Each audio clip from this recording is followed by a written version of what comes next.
Hey guys, this is Odd1 Gaming. This is going to be another Raid Shadow Legends video.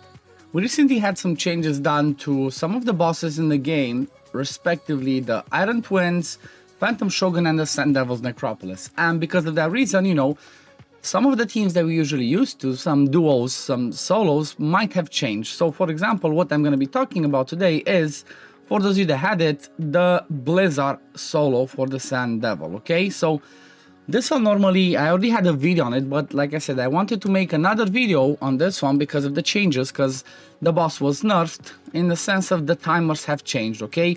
There's been some changes, like depending on the level that you fight, he has more ticks that he needs, he sleeps for more, all of that. So I'm just going to show you how you can fix your Blizaar one and basically kind of like do another guide on what he can be used for.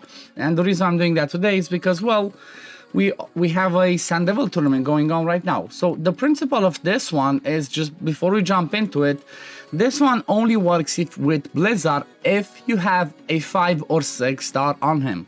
It might work with another one, but it's just going to be, if you have lower, it might work, but it's going to be a lot slower. So in order for this one to work, you're going to need to have a 5 star at least Blizaar that has Brimstone. The reason for that is because, well, what he does is with that Brimstone at 6 star is that debuff is protected, which means when the boss wakes up from his slumber and does his one of his skills, which is, I don't know, the third, I think his first is A1, A2, yeah, the second skill. Actually, when he does that, he cannot remove it if you have a 5 star or higher. If you have under, he's going to be able to remove it. So basically the way that this one works is you just want to have him and food. So this is one of the best ways you can do it, because obviously when you have a Sand Devil, if you don't have a team that, maybe uses people like Double Gnut, Kaimar and stuff like that, that speed farms it, you're going to want to try and duo or solo it to try and get some food leveled up, and that's what I'm using with him. When it comes to the presets, you just want to have this A3 turned on, okay? Just don't want him to use the A3, just want to use the A2 and A1. The good thing and amazing thing about this one is it works with him unbooked, okay? I'm not sure if it works the same if you book him. it might throw things off. The reason why I'm saying that is because, well, if we have a look again at the Brimstone itself, it has a certain cooldown, okay? So the Brimstone has a 4-turn cooldown. So if Blizaar tries to land it when the boss is awake, when we cannot land any debuffs, it's not going to work, okay? So you definitely want to do that, have it at the right time with the right speed. So from the previous videos, honestly, it's not a big change. It's not a big change, it's just a simple change, but I just wanted, again, I wanted to make this video again just to show you, first of all, that change, and at the same time, I wanted to show you, because if I'm not mistaken, I'm just going to open up hellhades.com, the stages tool. Let's have a look while that one's happening in the background. If we go to dungeons, if you go to Sand Devil, let me see. There we go in stage 25. It requires you a certain amount of accuracy to land your debuffs. Come on, let's see, stage 25. I think it used to be 550 accuracy. Well, now we only need 495. So they lowered a little bit the requirements, which obviously should make it easier to build them. Because the way that you want to build Blizaar for this team is obviously priority number 1. You want him to have Brimstone. But number 2 is you want to have him at a certain speed. I think there's a minimum of like 200 speed that he has, or like a little bit higher, 200, 210. And you want him to have that accuracy that I just showed you. You want him to have 495, so let's call it 500 accuracy in order to land the debuffs. And then you just want to have him in regen. The reason for that is, well, basically every time he wakes, every time he revives himself, he keeps healing. And the reason why it works so good, and the reason why he can do it, is because of his passive.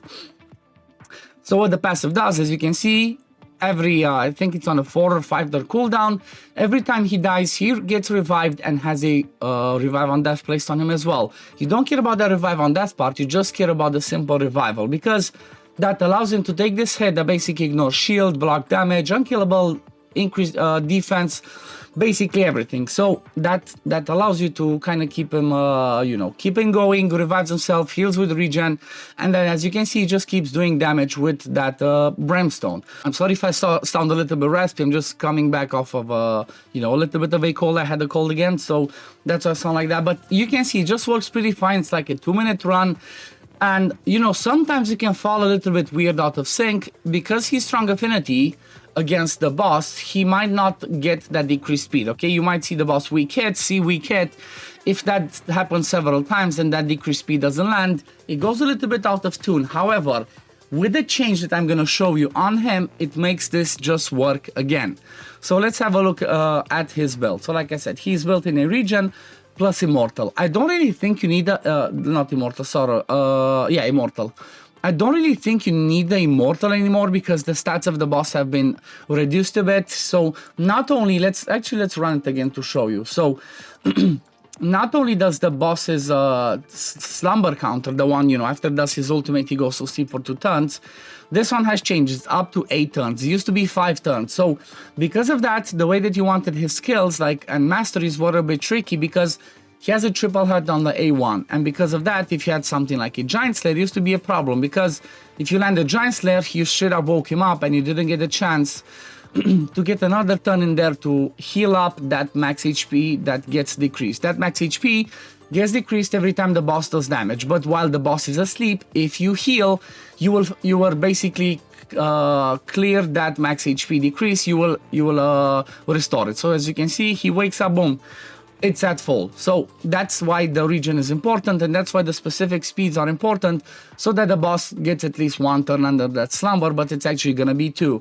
The other thing that has changed, let me see, can I quickly find it, because there's just a wall of text on this boss, but the other thing that changes this one, now when he deals damage, he decreases max HP by 5%. It used to be 10%, and 10% is a lot, because, well, he keeps doing damage and keeps taking 10%, 10%, 10%. It gets it so low that you're not going to be able to just heal back up. So those are the 2 massive changes that happen. Like I said, the slumber counters were increased, and also the max HP reduction that he does has also been lowered. So that, you know, because it's been lowered, it kind of maybe allows some other people to try and do that. So for example, I know there's the only one that comes at the top of my head, which I think she used to be able to do it in the past, is Mother Cybele, because again, she can land